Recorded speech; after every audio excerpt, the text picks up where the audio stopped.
16 есеп. Автомобиль дөңгелегінің радиусы 25 сантиметрге тең. Автомобиль дөңгелегі 12 айналым жасағанда қандай арақашықтықты өтеді? Автомобиль дөңгелегі бір айналым жасаған кезде ол өзінің ұзындығын жүріп өтеді. Яғни дөңгелектің ұзындығы қандай болса, ол сондай қашықтықты жүріп өтеді бір айналым жасаған кезде. Демек, біз оның ұзындығын таба аламыз. Дөңгелектің ұзындығының формуласы бар, 2 пи көбейтілген r. Ұзындықты тауып алайық. 2 пидің орнына, пи ол бізде тұрақты сан 3,14 деп қолданылады, бірақ мұнда пиді жуықтап 3 деп шығарыңдар деп тұр, сол себепті 3 деп жазамыз. Және радиус 25-ке тең.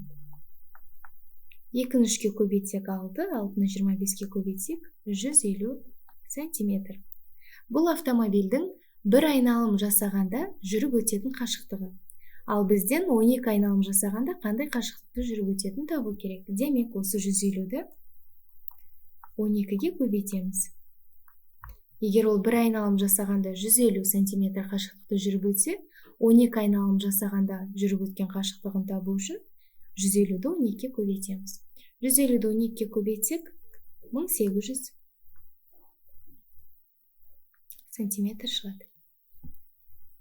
Бірақ бізде жауап нұсқаларының ішінде ондай жауап жоқ. 1800 сантиметрді метрге айналдырсақ, 1800-ді 100-ге бөлу керекті, себебі 1 метрде 100 сантиметр бар.